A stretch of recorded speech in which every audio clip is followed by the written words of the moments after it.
മുണ്ടക്കൈ ദുരന്ത മേഖലയിൽ വെള്ളിയാഴ്ച ജനകീയ തെരച്ചിൽ നടത്തും. ദുരന്തം അതിജീവിച്ചവർക്കൊപ്പമായിരിക്കും സൈന്യം തെരച്ചിൽ നടത്തുകയെന്ന് റവന്യൂ മന്ത്രി കെ രാജൻ 24-നോട് പറഞ്ഞു. മന്ത്രിസഭാ ഉപസമിതി യോഗത്തിലാണ് ഈ തീരുമാനമുണ്ടായത്. ദീപക് ധർമ്മടം തയ്യാറാക്കിയ റിപ്പോർട്ടിലേക്ക്. ദുരന്തമുഖത്തേക്ക് പ്രധാനമന്ത്രി എത്താൻ പോകുന്നു. അതിനിടയിൽ തന്നെ തെരച്ചിൽ തുടരാൻ വേണ്ടിയുള്ള തീരുമാനങ്ങളെടുത്തു. ഇന്ന് വളരെ നിർണായകമായ മന്ത്രിസഭാ ഉപസമിതി ചേർന്നു. ഉദ്യോഗസ്ഥരുടെ യോഗം കഴിഞ്ഞു. അതിനുശേഷം റവന്യൂ മന്ത്രി കെ രാജൻ 24-നൊപ്പം ചേരുകയാണ്. ഇന്ന് വളരെ നിർണായകമായ മീറ്റിംഗ് ആയിരുന്നു. എന്തൊക്കെയാണ് തീരുമാനം? പ്രധാനമായിട്ടും ഇവിടെ നടന്നുകൊണ്ടിരിക്കുന്ന രക്ഷാപ്രവർത്തന ദൗത്യം, അതുപോലെ ദുരന്ത നിവാരണ പ്രക്രിയ ഏറെ ഫലപ്രദമാണെന്നുള്ള പൊതുധാരണയിലാണ് മുഖ്യമന്ത്രി ഉൾപ്പെടെ എത്തിച്ചേർന്നത്. അതുകൊണ്ട് ഉപസമിതി അംഗങ്ങൾ തുടർന്ന് ഈ പ്രവർത്തനങ്ങൾ മുന്നോട്ട് കൊണ്ടുപോവുക തന്നെ വേണം എന്നുള്ളതാണ് നമ്മുടെ മുമ്പിലുള്ള പ്രശ്നം. അതിൽ ഇന്നലെ കഴിഞ്ഞ ദിവസങ്ങളിൽ മന്ത്രിസഭ തന്നെ ഇടപെടേണ്ടതായി വന്ന ഏറ്റവും പ്രധാനപ്പെട്ട പ്രശ്നം, ഇപ്പോൾ പലയിടങ്ങളിലും കാർഷിക കടങ്ങൾ ഉൾപ്പെടെ ഈ ദുരന്ത മുഖത്ത് നിൽക്കുമ്പോഴും പിരിക്കാൻ വരുന്നു എന്ന ഒരു ഭീതി ക്യാമ്പുകളിൽ വല്ലാതെ ഉയർന്നു വരുന്നുണ്ട്. ചില സ്ഥലങ്ങളിൽ EMIയുടെ പേരിൽ സ്വകാര്യ ഇടപാട് സാമ്പത്തിക ഏജൻസികൾ അവരെ ഫോൺ വിളിക്കുകയും അത് അടച്ചില്ലെങ്കിൽ പ്രശ്നമാകുമെന്ന വിധത്തിൽ പേടിപ്പിക്കുകയും ചെയ്യുന്നുണ്ട്. മുഖ്യമന്ത്രി വളരെ അടിയന്തരമായി ഈ വിവരം കിട്ടിയപ്പോൾ തന്നെ അതിലിടപെട്ടു. ചീഫ് സെക്രട്ടറി പ്രത്യേക കത്ത് കൊടുത്തു. അതുകൊണ്ട് പ്രത്യേക SLBC യോഗം, സ്റ്റേറ്റ് ലെവൽ ബാങ്കേഴ്സ് കമ്മിറ്റി യോഗം ചേരാൻ വളരെ യഥാർത്ഥത്തിൽ ഇരകൾക്കൊരു വലിയ ആശ്വാസമാണ്. ഇനിയിപ്പോൾ തെരച്ചിലുമായി ബന്ധപ്പെട്ട് എന്താണ് തീരുമാനം? ഇന്നിപ്പം വൈകിട്ട് അല്പം മുമ്പാണ് നിങ്ങളുടെ യോഗം തീർന്നത്. എന്താണ് തീരുമാനം? തെരച്ചിലുമായി ബന്ധപ്പെട്ട് സൺറൈസ് വാലിയിൽ തെരച്ചിൽ നാളെയും തുടരുക എന്ന വളരെ പ്രധാനപ്പെട്ട ഒരു കാര്യമാണ് ഇപ്പോൾ തീരുമാനിച്ചത്. 6 മണിയോടുകൂടി അവിടെ ഒരു ശരീരഭാഗം ഇപ്പോൾ കിട്ടിയിട്ടുണ്ട്. ഞാൻ നിങ്ങളോടാണ് ഇപ്പോൾ പറയുന്നത്. ഒരു ശരീരഭാഗം ഇപ്പോൾ കിട്ടിയിട്ടുണ്ട്. അതുകൂടി കണ്ട സാഹചര്യത്തിൽ നാളെയും ഹെലി ലൈനിൽ തന്നെ പോയി ഇതേ ടീം തന്നെ കടാവർ ഡോഗ്സിനെ കൂടി ഉപയോഗപ്പെടുത്തിക്കൊണ്ട് അവിടെ തിരച്ചിൽ നടത്തണം എന്നൊരു പ്രധാനപ്പെട്ട കാര്യം നിശ്ചയിച്ചു.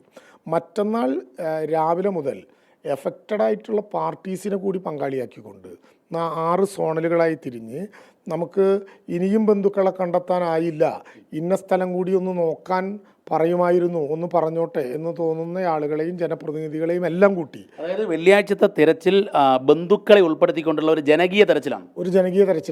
നമ്മുടെ ഫോഴ്സ് ഉണ്ടാവും പൂർണ്ണമായിട്ട്.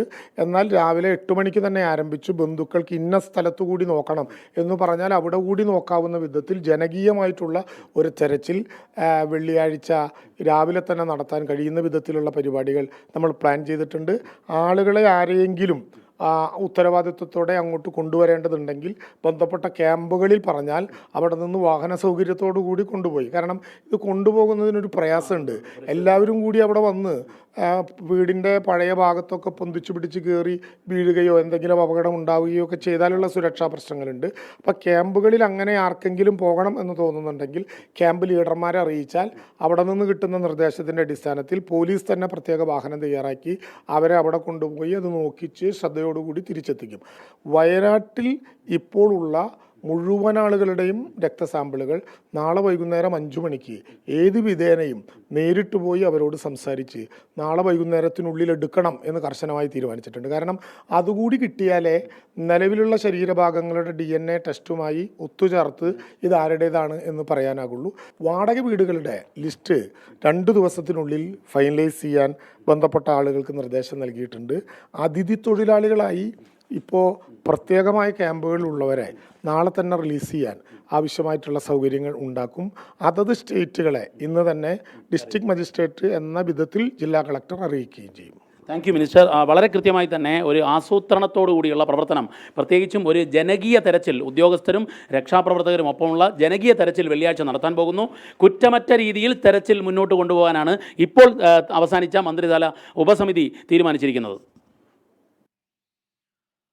സജോ ദേവസ്യ ഏറ്റവും പുതിയ വിവരങ്ങളുമായി ചേരുന്നു. സജോ, ഇപ്പോൾ തെരച്ചിൽ എപ്പോൾ നിർത്തണമെന്നതിൽ സേനാ വിഭാഗങ്ങൾ ഒരു തീരുമാനമെടുക്കട്ടെ എന്നാണല്ലോ സർക്കാർ ഇന്ന് പറയുന്നത്. അപ്പോൾ അക്കാര്യത്തിൽ സേനയുടെ ഒരു കോളായിരിക്കും വളരെ ക്രൂഷ്യലാകാൻ പോകുന്നത്. വെള്ളിയാഴ്ച ജനകീയ തെരച്ചിൽ എന്ന് പറയുന്നു. അപ്പോൾ ഈ അഫക്റ്റഡ് പാർട്ടീസ് എന്നാണ് മിനിസ്റ്റർ ഉപയോഗിച്ച വാക്ക്. അപ്പോൾ ഇതിൽ ദുരന്തത്തിൽ പെട്ടവരെ കൂടി ചേർത്തുകൊണ്ട് മുണ്ടക്കയിലും അല്ലെങ്കിൽ ചൂരൽമലയിലും പുഞ്ചിരിമട്ടത്തുമൊക്കെ തിരയാൻ പോകുന്നു. അത് വെള്ളിയാഴ്ചയ്ക്ക് ശേഷം അക്കാര്യത്തിലൊരു തീരുമാനം ഇനി എങ്ങനെ എന്നതിലൊരു തീരുമാനം ഉണ്ടാകും എന്നാണോ നമ്മളിപ്പോൾ കരുതേണ്ടത്? വിജയകുമാർ, ഇനി അങ്ങോട്ടേക്ക് സാധ്യമായ പോകുമ്പോഴേയും നമുക്ക് സൈന്യത്തിൻ്റെ സാന്നിധ്യമുണ്ട്, മറ്റ് സേനാ വിഭാഗങ്ങളെല്ലാം ഉണ്ട്. പക്ഷേ തുടർന്ന് അങ്ങോട്ടേക്ക് തിരച്ചിൽ സംബന്ധിച്ച് അവർ അന്തിമമായ ഒരു തീരുമാനം അറിയിക്കാനിരിക്കുന്നു. അതുവരെ ആ കാര്യങ്ങൾ തുടരും എന്ന കാര്യം വ്യക്തമാണ്. പക്ഷെ അതിനുശേഷവും ദുരന്തബാധിതരായ അല്ലെങ്കിൽ ആ മേഖലയിൽ ദുരന്തത്തെ മറികടന്ന മനുഷ്യർ അനേകമുണ്ട്. അവരെ കൂടി വിശ്വാസത്തിലെടുത്ത് അവരെ കൂടി ചേർത്ത് അവരെ കൂടി കാര്യങ്ങൾ ബോധ്യപ്പെടുത്തി അവരുടെ ആവശ്യങ്ങളും നിലപാടുകളും അവർ മുന്നോട്ട് വയ്ക്കുന്ന കാര്യങ്ങൾ കൂടി പരിഗണിച്ച് ഇനി തിരച്ചിലടക്കമുള്ള കാര്യങ്ങളുമായി മുന്നോട്ട് പോവുക എന്നതാണ് സാധ്യമായ പോംവഴിയും.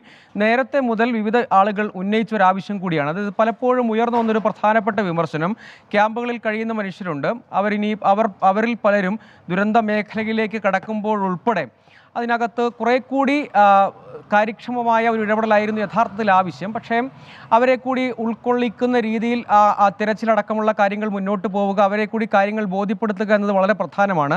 ദുരന്തത്തിൻ്റെ ഒരു ഘട്ടത്തിലായിരുന്നു അവർ. ഇനിയിപ്പോൾ അവർ കുറേയധികം മനുഷ്യർ ക്യാമ്പിൽ നിന്ന് പുറത്തേക്ക് വരികയും അവർ ദുരന്തബാധിത മേഖലയിലേക്കൊക്കെ പോകുമ്പോൾ അവരെ കുറേ കൂടി വിശ്വാസത്തിലെടുക്കുന്നില്ല എന്ന് തോന്നൽ അവർക്കുണ്ടായിരുന്നു എന്നാണ് യഥാർത്ഥത്തിൽ ഒരു വസ്തുത. അത് വസ്തുതയായി തന്നെ നമ്മൾ അംഗീകരിക്കണം. എല്ലാ തിരച്ചിലും അതോടൊപ്പം തന്നെ ദൗത്യങ്ങളും ഒക്കെ ഭംഗിയായി നടക്കുമ്പോൾ പോലും കുറേ കൂടി അവരെ കൂടി വിശ്വാസത്തിലെടുക്കുക എന്നാണ് ഇതിനകത്ത് പോംവഴി അല്ലെങ്കിൽ സാധ്യമായ ഒരു കാര്യം എന്നത്. ഇനിയിപ്പോൾ ക്യാമ്പുകൾ തന്നെ നമുക്കൊരു ഘട്ടം കഴിയുമ്പോൾ പിരിച്ചുവിടേണ്ടി വരും. അപ്പോൾ തന്നെയും അവരെ ഒരു സ്ഥലത്തേക്ക് അവർക്ക് കുറേ കൂടി പ്രൈവസി ലഭ്യമാകുന്ന അവരെ നമ്മൾ ഉൾക്കൊള്ളുന്ന തരത്തിൽ വാടക വീടുകൾ എന്നതാണ് സാധ്യമായ വഴിയും. അതിൽ ഇപ്പോൾ ഉയർന്നു വരുന്ന ഒരു പ്രധാനപ്പെട്ട വിമർശനം, പലരും നമ്മൾ ക്യാമ്പുകളിലൊക്കെ പോകുമ്പോൾ പറഞ്ഞത് നിങ്ങളോട് സ്വയം കണ്ടുപിടിക്കൂ എന്നൊക്കെ പറയുന്നുണ്ട്. അങ്ങനെയല്ല, അത് കുറേ കൂടി ഉത്തരവാദിത്തം അക്കാര്യത്തിൽ ഉണ്ടാകണം. പക്ഷേ മന്ത്രി അടക്കമുള്ള ആളുകൾ അക്കാര്യങ്ങളെല്ലാം കേൾക്കുമെന്ന് പറയുന്നുണ്ട്. കേൾക്കുന്നുണ്ടെങ്കിൽ അത് നല്ലത്, കേൾക്കണം, അങ്ങനെ തന്നെ മുന്നോട്ട് പോകണം. അങ്ങനെ ആ ആളുകളെ കുറേ കൂടി ചേർത്ത് പിടിക്കണം. അതിന് ജനകീയ തിരച്ചിൽ എന്നൊരു പോംവഴി തന്നെ നേരത്തെ ക്യാമ്പുകളിലുള്ള മനുഷ്യർ, അതായത് ദുരന്തത്തെ മറികടന്ന് വന്ന മനുഷ്യർ തന്നെ അക്കാര്യം പറയുന്നുണ്ടായിരുന്നു. അതായത് നിലവിൽ ആ ഘട്ടത്തിൽ ഉള്ള സേനാ വിഭാഗങ്ങൾ ഏതാണോ അല്ലെങ്കിൽ സ്റ്റേറ്റിൻ്റെ ഫോഴ്സാണോ ഉള്ളത്, അവരുടെ കൂട്ടത്തിൽ ഈ പറയുന്ന ആളുകളെ കൂടി ഉൾപ്പെടുത്തി, അതായത് അതിൻ്റെ ലോക്കലായ കാര്യങ്ങൾ വളരെ കൃത്യമായി അറിയാവുന്ന ആളുകളെ കൂടി ഉൾപ്പെടുത്തി തിരച്ചിലുകളിലേക്ക് പോകണം. യഥാർത്ഥത്തിൽ ഇതിൻ്റെ കണക്കുകൾ ഇപ്പോൾ 403 എന്ന നമ്പറിൽ നമ്മൾ എത്തി നിൽക്കുന്നു. കുറേയധികം ആളുകളുടെ നമ്പർ ഇപ്പോൾ തന്നെ സർക്കാർ ഇതുവരെ ആയവരെ കുറിച്ചുള്ള ഒരു നമ്പർ തന്നെ പുറത്തുവിടുന്നു. അത് 134 പേരെ കുറിച്ചുള്ള കണക്കുകളാണ്. പക്ഷേ യഥാർത്ഥത്തിൽ നമുക്ക് ഇപ്പോഴും അറിയാം അതിനും അപ്പുറത്തേക്കുള്ള നമ്പറാണെന്നുള്ളത് എല്ലാവരും സമ്മതിക്കുന്നുണ്ട്. ഔദ്യോഗികമായ ഒരു നമ്പർ പുറത്തുവിടുന്നു.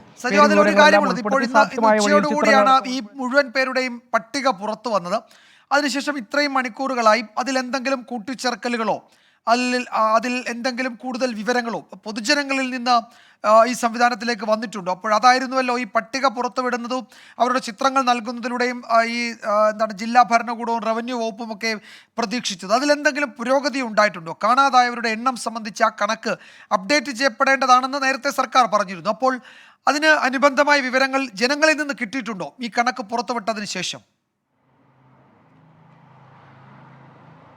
വിജയകുമാർ, അതിനുശേഷം തന്നെ നമ്മൾ ഈ ക്യാമ്പുകളിലുള്ള പല ആളുകളോടും സംസാരിച്ചിരുന്നു. അവർ തന്നെ കുറേയധികം പേര് വിവരങ്ങൾ പറയുന്നുണ്ടായിരുന്നു. പക്ഷേ അതിനിപ്പോൾ അപ്ഡേറ്റ് ചെയ്ത് വരണമെങ്കിൽ അതൊരു ഔദ്യോഗിക സംവിധാനമാണ്, സമയമെടുക്കും എന്ന കാര്യം നമുക്കറിയാം. പക്ഷേ ആളുകൾ പറയുന്നുണ്ടായിരുന്നു. അതിൽ തന്നെ ഇതര സംസ്ഥാനത്ത് ഇപ്പോൾ തന്നെ നമുക്ക് സാധ്യമായ കുറേയധികം രേഖകളുണ്ട്. ഉദാഹരണത്തിന് റേഷൻ കാർഡ്, അല്ലെങ്കിൽ ആശാവർക്കർമാരുടെ കയ്യിലുള്ള രേഖ, തദ്ദേശ സ്ഥാപനങ്ങളുടെ കയ്യിലുള്ള രേഖ, തിരിച്ചറിയൽ രേഖകൾ, ഇത്തരം സാധ്യതകളാണ് പ്രധാനമായും ആശ്രയിക്കാൻ കഴിയുന്ന ഒരു പ്രധാനപ്പെട്ട രേഖ.